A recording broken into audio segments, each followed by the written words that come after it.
Welcome in to Duval Daily, presented by GenJag.com. I'm Jordan Lugo. Thank you so much for being here. Calvin Ridley. What a move by the Jaguars and general manager Trent Baalke, getting some things done at the trade deadline. We're going to talk about it right here, right now. We're live streaming, so drop those comments, concerns, questions, and takes in the chat. We'll try to get to as many of them as we possibly can here. With the trade deadline now officially passed, it's 4:12 p.m. Tuesday, November 1st, 4:12 p.m. Eastern time, that is. The trade deadline has passed, and the Jaguars did not move on from any of their current players. Josh Allen is still a Jaguar, so they held on. They ended up being buyers and not sellers outside of moving on from James Robinson, which was really more about getting Travis Etienne more carries and doing right by J-Rob than it was being a selling team at that point in the season. So we're going to break all this down right here and right now. I'm excited to get to it. We've got Cade Charles saying, "Am I first? It looks like you were first indeed. Thanks for being here." Bunch of people checking in. Joey, Charlie, Supreme, Jeffrey. Everybody seems pretty fired up here. We're getting some W's. We're getting some Duvals. We are getting a lot of positivity coming in. Supreme saying, "I hope we tank." I don't think that is in the cards for the Jaguars. I understand what you're saying here, trying to get as much draft capital as they possibly can, trying to get as high of a draft pick as they possibly can in 2023. But no, I don't think these Jaguars will be trying to tank the rest of the season. But clearly, with a move being made for Calvin Ridley, who's not even available until 2023 at the earliest, it does not look like the Jaguars were going all in on 2022. It looks like 2023 is when this team is really going to try to hit its stride here. But again, Josh Allen remains a Jaguar. Calvin Ridley is coming to Jacksonville. A massive trade deadline deal for the Jaguars and a bunch of teams around the league getting in on the trade deadline. It's starting to look like the NBA around here, and I'm all for it. Absolutely love it. So when you talk about it, Jaguars are getting Calvin Ridley, who, again, was suspended for the 2022 NFL season due to gambling on the NFL, betting on his former team, the Falcons. So he will not be eligible until 2023 at the earliest. He can be reinstated as early as February 15th of 2023. That's next offseason. And depending on when he's reinstated and how things work out between him and the Jaguars, that will heavily define what type of compensation the Falcons are receiving. Basically, if Ridley is reinstated in 2023, the Jaguars will be giving up a 2023 fifth-round pick for Calvin Ridley if he's reinstated for next season. They will also be giving up, according to Ian Rappaport of the NFL Network, of NFL Media, if he's reinstated and makes the Jaguars roster in 2024, according to Ian Rappaport's wording here, then the Falcons will receive at least a fourth in 2024. If he hits playing time milestones, it's a third. If he gets a long-term deal done with the Jaguars, it's a second. Now, Ian Rappaport says 2024 in this wording, but I believe he's talking about 2023. If he makes the team in 2023, they'll get a 2024 fourth. If he hits that playing time milestone in 2023 next season, it'll be a 2024 third. If he also gets a long-term deal done with the Jaguars following the 2023 season, it will be a 2024 second. So it's really low risk, and really all of this, looking at all this for the Jaguars, basically, if he is who they want him to be, who they think he will be, then they're going to pay up more in 2024. But the bottom line is, the way this is looking, the Jaguars are really not impacted for their 2023 draft plans at all from a draft capital perspective. They're only giving up at most a 2023 fifth. And when you look at the Jaguars having just traded James Robinson for a conditional 2023 sixth that looks like it's likely to become a fifth, the Jaguars have a ton of day three picks already. So giving up that fifth is really negligible in the grand scheme of things when you talk about what the Jaguars are doing and how they're building the roster in 2023. So we do have a statement from Jaguars general manager Trent Baalke. He says, "We are excited to welcome Calvin Ridley to our organization and the Duval community." He says, "This is an opportunity to add a proven playmaker to our already talented wide receiver room as we continue to build our roster for 2023 and beyond. We're looking forward to finishing strong this season and integrating Calvin into our program at the appropriate time." Great stuff, Trent Baalke. This was a low risk, again, very low risk in terms of the draft compensation, because if it doesn't work out, the compensation is very low. If it does work out, the compensation ramps up for 2020, 2024, but not a big deal, because you want him to play well. You want to have to give up that second round pick. You want him to be in Jacksonville for a long time, because this is the most talented receiver the Jaguars have had since, I mean, I would say Justin Blackman, who obviously didn't last very long, but in terms of proven production, in terms of what he can bring to this team, I think you can go back to even before Justin Blackman. I mean, we're talking about Jimmy Smith. When have the Jaguars had a receiver more talented than Calvin Ridley outside of Jimmy Smith, maybe Keenan McCardell? I mean, really, this is a guy who's been unbelievable in the NFL, unbelievable for the Falcons so far. Again, low risk, massive upside. I'd like to remind y'all to follow me on Twitter at Jordan DeLugo, Generation Jaguar at Generation Jag. Please like and subscribe on YouTube and hit that notification bell so you don't miss a show on here. Really appreciate everyone being in here. All right, we have got a ton of comments here, a ton of comments in the chat. We're going to go to the most recent ones and try to work our way up a little bit. Um, see if there's anything we need to get to here. Timmy says, "Will this stop Trevor from the overthrows, the underthrows, the goal liners?"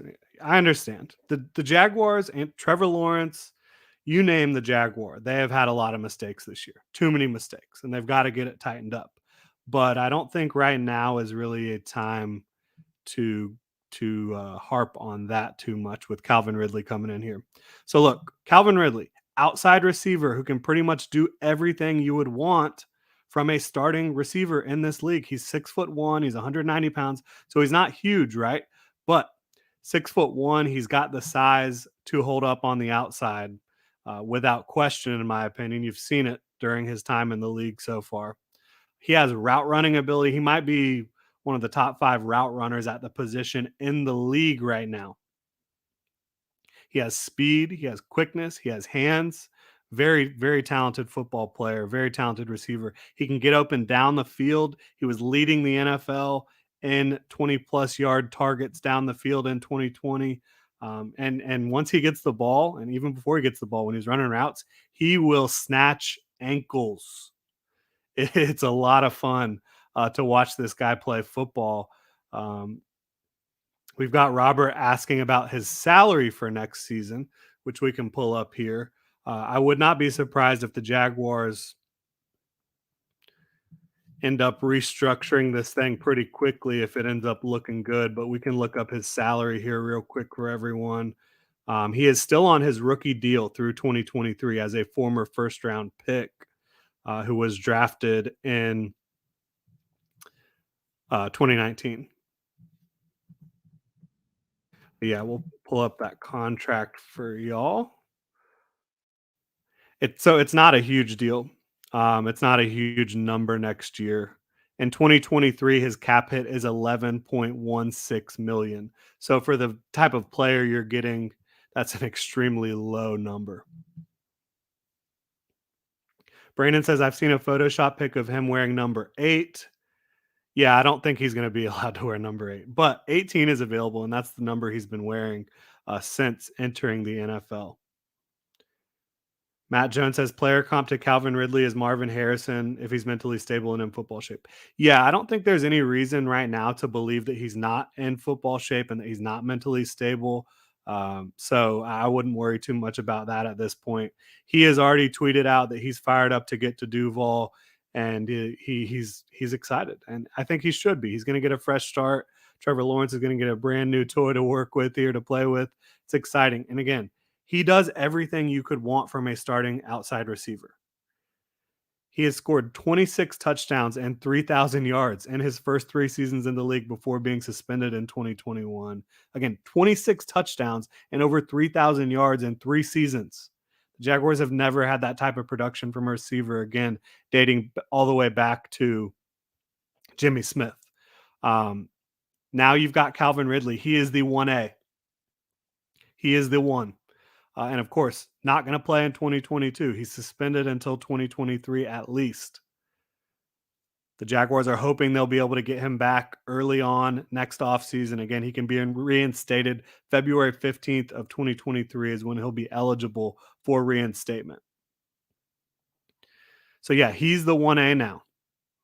This helps Trevor Lawrence. He's got a much more talented receiver than he's had over the last couple of years. I think that when you talk about Calvin Ridley, he brings the type of skill set, the ability to win downfield that the Jaguars have been lacking, that Trevor Lawrence has been lacking in the NFL.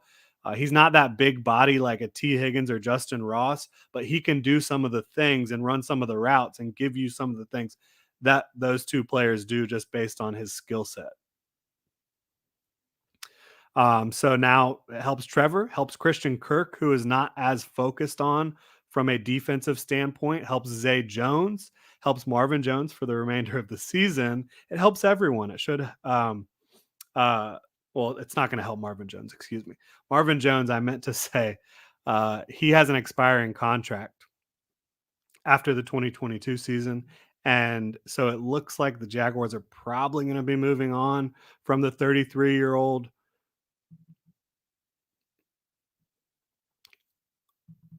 from the 33-year-old receiver. Sorry, looking through the comments here. I think when you look at the different receivers that were potentially available on the market, obviously you're not getting him for 2022, but you're getting him for 2023 and hopefully beyond. You're going to try to re-sign him and extend him on his second NFL contract. But who are you going to get that is more talented than Calvin Ridley? I don't think anyone. Definitely not Chase Claypool. And the Jaguars paid less for Calvin Ridley than the Bears had to do for Chase Claypool. So, again, props to the entire front office. Um, props to Trent Baalke, Ethan Waugh, the coaching staff, everyone. I mean, I think this is just a huge win for the Jaguars' future, for Trevor Lawrence, for this franchise. I love to see what they've done here. I think again, the best part of this is that the 2023 draft capital is so negligible.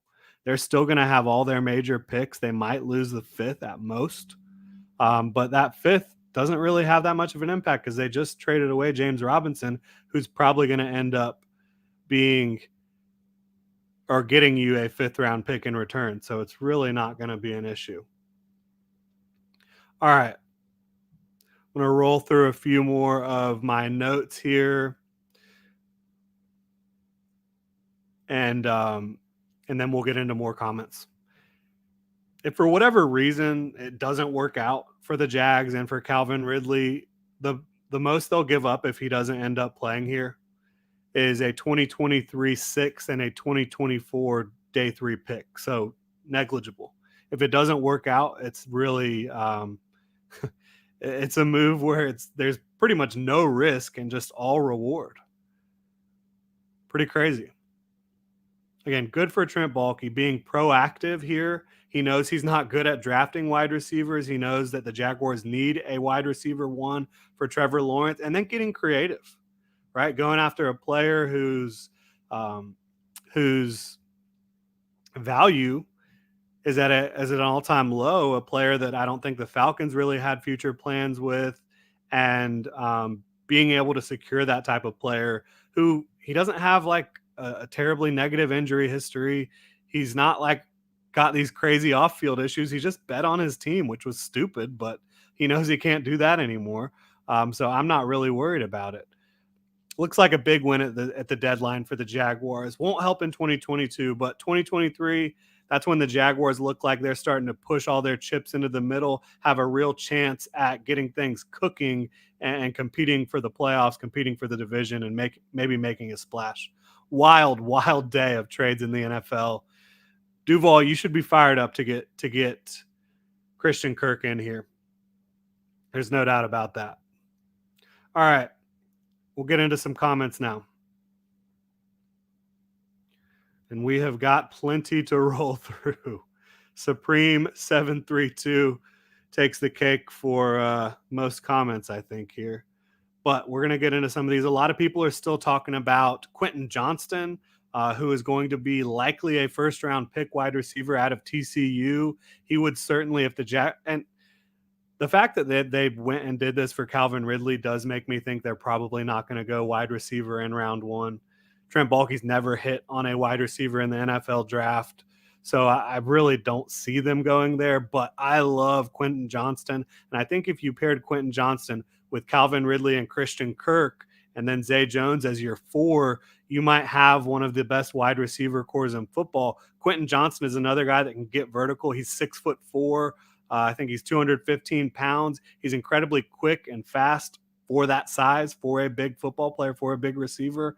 I think that could be huge. And again, his quickness for his size is out of control. So if you paired all those players together, yeah, that could be one of the more explosive offenses in the game. And we've seen at moments throughout this season, the Jaguars offense is already explosive. You add a Calvin Ridley, you add a Quentin Johnston to that, that'd be wild. I've got somebody else I see saying draft Keely Ringo out of Georgia, who's a cornerback. Yeah, I do think more likely than not bringing in Calvin Ridley probably is going to mean the Jaguars are not going to go receiver early in the draft. So if you're talking about fixing a different spot on this roster, yes, I do think bringing in a Keely Ringo or whoever you think is one of the top cornerbacks in this class in the first round could make sense for the Jaguars. Keely Ringo is a player I really like a lot. Super talented, big-time recruit, has gone up to Georgia and just been everything you would think he would be. Incredibly physically gifted football player. So, yeah, I'm with you there.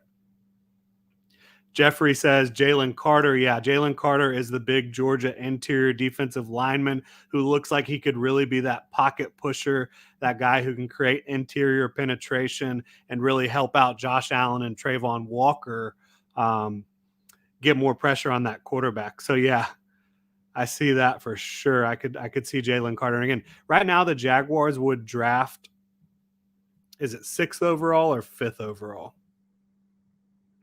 They would be drafting in the 5 spot right now if the draft was today.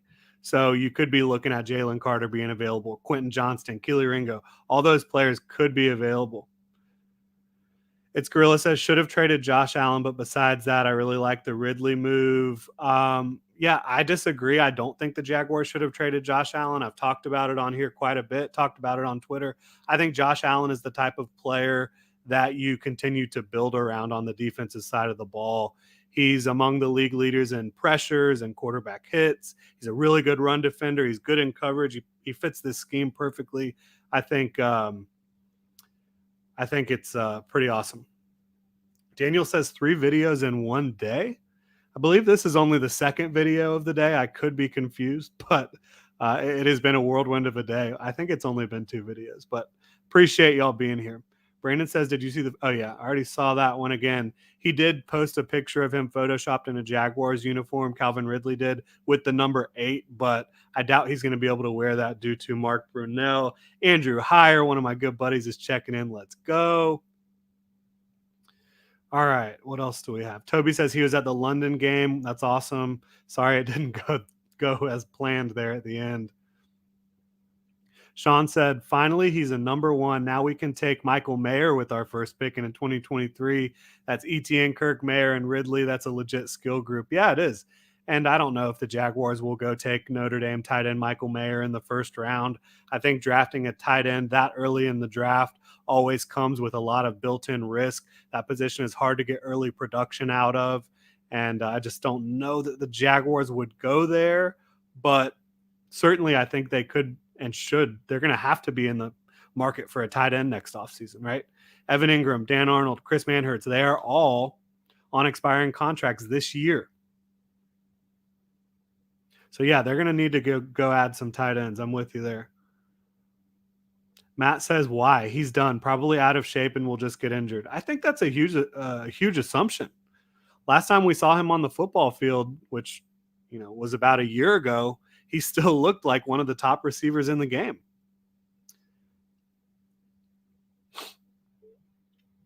All right. So we've got some more comments coming in. 1% says, I'm still on the Bryce Young train, but we'll see by the end of the year. Yeah, I don't think we need to talk about the Jaguars replacing Trevor Lawrence in 2023. That's just simply not going to happen. I think the earliest it could possibly happen where the Jaguars move on from Trevor Lawrence if things aren't working out is following the 2023 season, and that would shock me. I still have a lot of confidence in what Trevor Lawrence and Doug Peterson can do in Jacksonville. Brandon says Baalke has gone from being hated to being kind of the good guy this year. Yeah, I mean, look, has every move that he's made this offseason been stellar? Has every move he's made since being the Jaguars GM been stellar? No. But I think this is him and this is this team and this franchise, this organization realizing that they are missing something, and that is a alpha wide receiver, and they're doing their best to go get one. And I think Calvin Ridley certainly provides the closest thing to that you could have gotten at this point. Duval in Idaho says, assuming Ridley is everything the Jaguars want him to be, is wide receiver still the top need for the team? No. I still think it is a need. I don't think Zay Jones being your number 3 receiver is great. I think him as a number 4 would be really good. But right now, I think your top need is at cornerback, quite frankly. Yeah, I would say it's at cornerback. But that doesn't mean you just go address that need. You got to do what's best for the football team and address and draft players who make sense at the spots you're drafting them. You don't just go draft a cornerback because that's what you need. You draft them in the right spot. All right.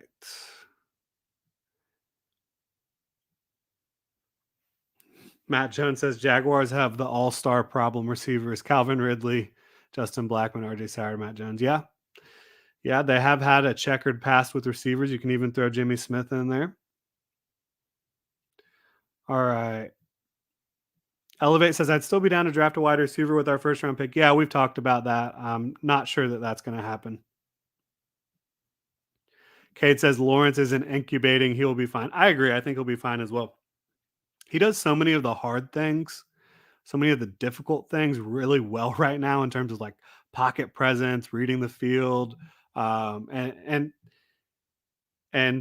making these difficult throws, intermediate throws. But what he's really struggled with is down the field shots. I think a big part of that problem is just the fact that his receivers aren't great. And he's struggled with just avoiding some of the easy mental mistakes that he should be able to clean up on, in my opinion, moving forward. He's still an incredibly young player, first year in the system. So I'm not too worried about Trevor at this point. All right. What else we got here? Sam says, I want Mayer and Gervin Dexter. I want to move off of Roy. Yeah, Roy Robertson Harris is technically under contract through 2023, but the Jaguars have a team out following the 2022 season that would save them a big chunk of change. So moving off of Roy Robertson Harris would make sense from a salary cap perspective. And I think I pretty much expect that to happen. But yeah, I think adding a Gervin Dexter would be fantastic out of Florida. He's a big interior defensive lineman who's incredibly athletic for his size, and he's a big time producer against the run and as a pass rusher. So I could definitely see that depending on where the Jaguars' first round pick lies, or even if he's somehow able falls to the second round. Hudat says, I'm worried about the defensive line, first pick of the draft. Yeah, I think the Jaguars do still need to improve their defensive front, particularly on the interior, getting a player who can be an impact player on that defensive interior. Foley's pretty damn impactful against the run. So is Devon Hamilton. But where's that impact pass rusher from the interior? The Jaguars don't have it yet. I agree. And when you talk about Arden Key and Dewan Smoot, both of those guys are on expiring contracts this year.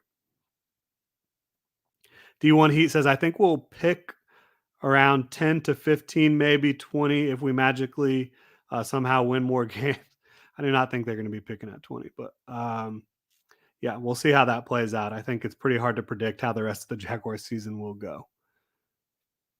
I do think that this team will be excited about the addition of Calvin Ridley for 2023. I think they'll be excited that the Jaguars weren't big sellers. Like, I think morale would have been pretty low if the Jaguars had moved off of Josh Allen because he is a team leader. He's one of their best defensive players.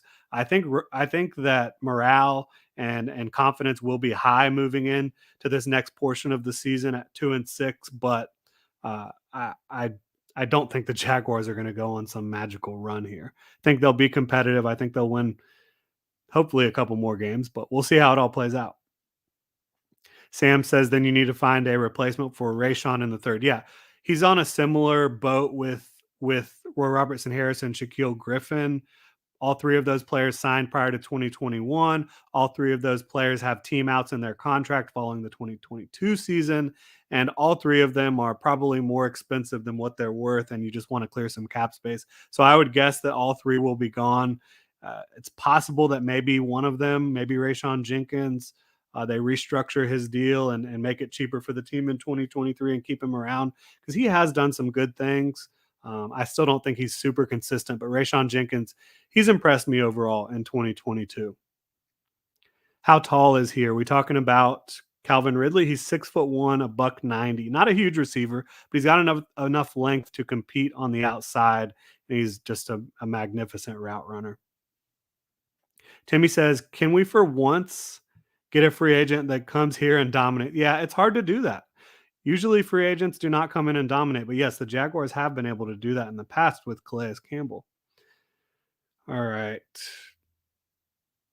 More questions about drafting another alpha. I would not be against it. Like, depending on the situation, depending on who's available on the board, where the Jaguars are at, I like if I look at who's available and I'm saying Quentin Johnston or Jordan Addison or whoever is the best player on my board and I like where I'm at and I feel comfortable with that. Yeah, I would not be against drafting another receiver early next year, but I doubt that Trent Baalke will be in that same camp. And when you look at what Trent Baalke's done drafting receivers in the past, has not been a pretty picture. Jaggernaut says, I hope we re-sign Ingram with this move. Yeah, I wouldn't be against that. I do think you've seen some drops pop up a little bit lately. But overall, I think Evan Ingram has been a positive for this team, and he's a really athletic tight end that can help you stretch the field vertically and horizontally. Ty says, I don't think this move will be pretty much 2 years of not I don't like this move, I think is what he's saying. We expect him to be the guy he was in 2020 that seems like throwing something at the wall and hoping it sticks. It is a little bit, but it was creative and looking at what he was doing in 2021, if you watch his tape, he still looked like the same football player. I don't think at the age of 27 it's magically going to disappear for Calvin Ridley. Who knows, he can get paid a lot of money if he goes out and balls out. Human Scarecrow says next year's offense looks OP. I wouldn't say it looks OP at this point because you still do need the development from Trevor Lawrence. You still do need to make sure you get Calvin Ridley back. But looking at, yeah, I get what you're saying. Calvin Ridley, Christian Kirk, Zay Jones, maybe another addition at wide receiver, maybe a really talented tight end addition, plus Travis Etienne. I might have already said his name, but I think he kind of makes your offense OP all on his own right now. He looks incredible. So, what else we got here? Timmy says, please, Ridley, come here and dominate. Please, I want to win so bad. Yeah. Jaggernaut says, RT, I believe you're talking about right tackle. Yes, that is an interesting situation that I did want to get to here. So, the Jaguars have their starting right tackle, Jawan Taylor. He is under contract only through the remainder of 2022. The way he's playing, he's going to cost a lot of money to re-sign. I don't know that the Jaguars will be in the market to re-sign him. So it looks like they might just let him walk or re-sign him. I don't know. But the bottom line is they're not going to be able to trade Jawan Taylor now. they are going to either have to let him walk or re-sign him. They've got Walker Little waiting in the wings at right tackle, who is a guy that I think can start in this league. He's going to be going into his third year in the NFL in 2023. And so we'll see how that situation plays out. It is possible that the Jaguars could get some comp picks or a comp pick in return if Jawan Taylor goes and signs a big free agent deal elsewhere. Scrolling through some more comments here. Murtaza says, "Will anyone trade up with us for a quarterback? We need picks." Yeah. So talking about that, if the Jaguars end up with a top 5 pick, I do think there's some teams that could be in the quarterback market and could be looking to trade up. So I do think that that might be a legitimate possibility this year. I think the 2023 quarterback class is shaping up to be a little bit more desirable than the 2022 quarterback class. And I think the Jaguars could potentially be the benefit of that. Yeah. But I don't think you trade down just for the sake of trading down. If you've got a blue chipper on the board when you're up, I think you take that player. Unless you're talking about moving down a couple spots, still getting that player. There's different situations that are involved here, different manifestations and factors that are involved, but we'll see. Timmy says the Gold Hats have a really good tight end. Yeah, Michael Mayer, he is a great young tight end.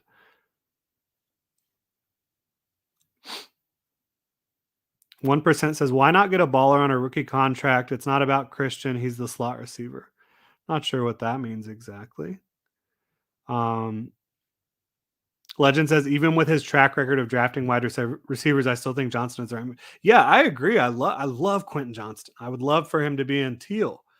But how does Trent Baalke view that situation? I don't know. I don't know if I want him drafting a receiver in the first round just because of who he is and how he's evaluated receivers in the past.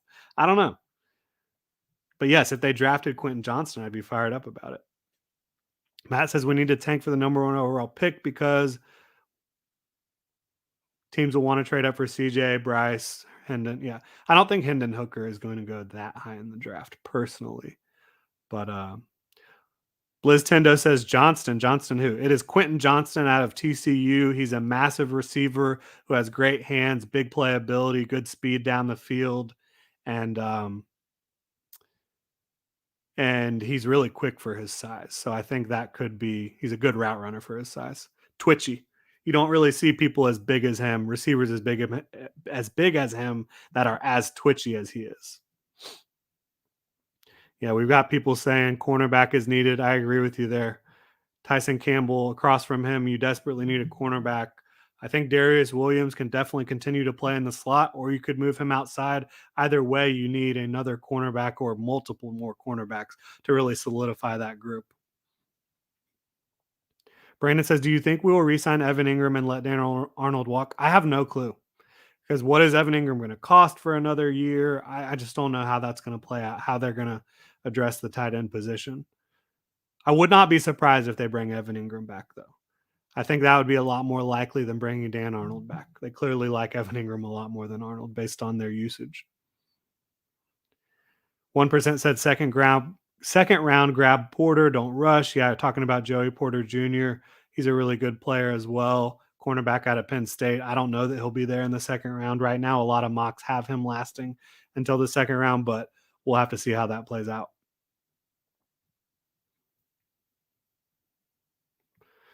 Ryan says, what do we need more, disruption on the D-line or another good cornerback? I think the biggest need right now is corner.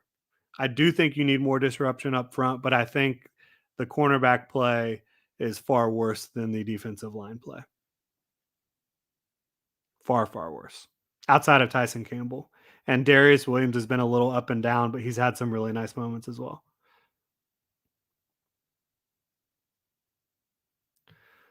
All right. So many comments, y'all. I really appreciate all the support. I don't even know where to begin here. Marcel says, I think they'll let Marvin Jones go next year. Yeah, I mean, he is on an expiring contract. He's 33 years old. I do not think the Jaguars have him in their future plans. I think that's pretty clear. Jacob says if we have a top 5 pick, Seattle will trade us one of the first so they can go get a quarterback. Possibly. You're trying to tell me Geno Smith is not the long-term answer? Just kidding, obviously. Although I'm really proud of Geno and how he's playing this year.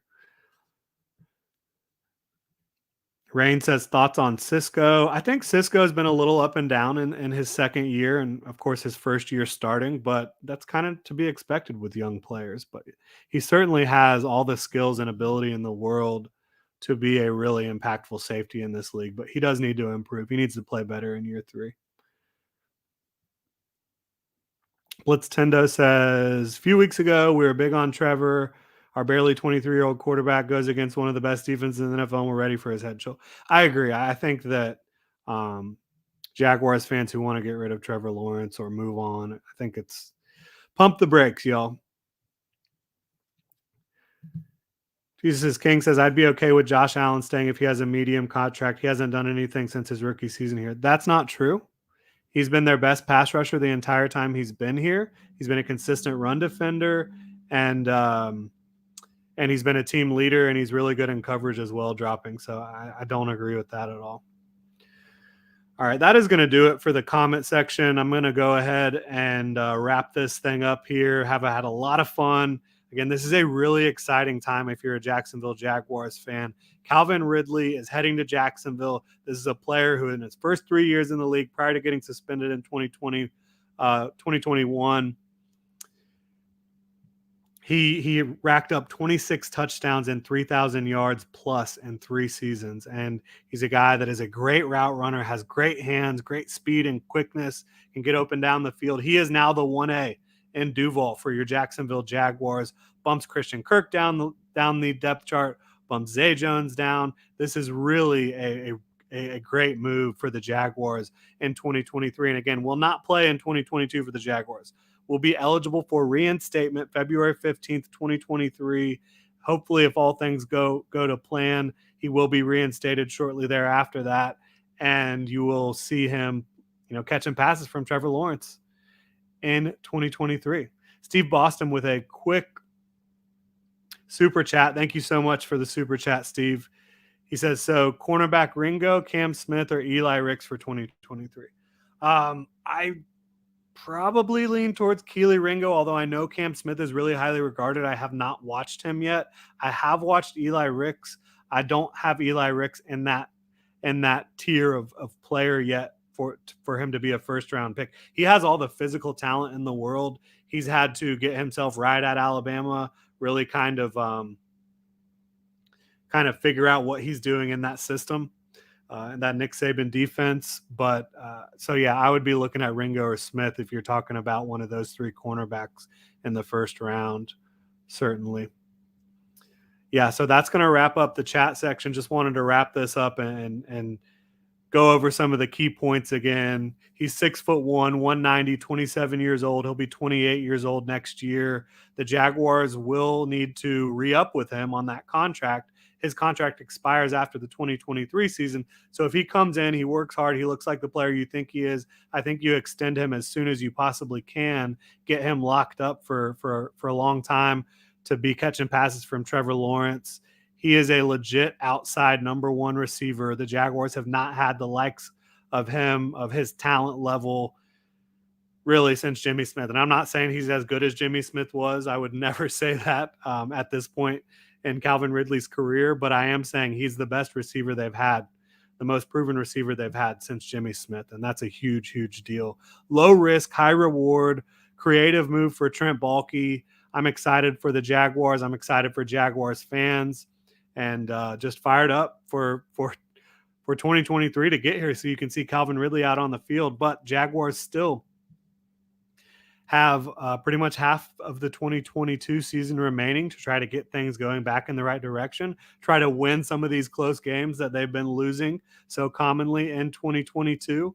And we'll see how it goes. But regardless, Calvin Ridley is heading to Duval. He's excited about it. Trent Baalke and the Jaguars organization's excited about it. I'm excited about it. Jaguars fans should be excited about it.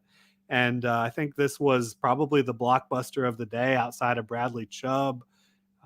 A move that kind of came out of left field. Not a lot of people excited expected it. Again, Trent Baalke getting creative, getting proactive, bringing in a big time talent at the wide receiver position. All right. Thank you so much for tuning in. Please like and subscribe on YouTube. If you want to support the channel further, you can become a channel member. We've got a link in the description below for that. You can also go check out genjag.com, pick up some new Duval gear. Fired up, Duval. Have a great rest of your Tuesday.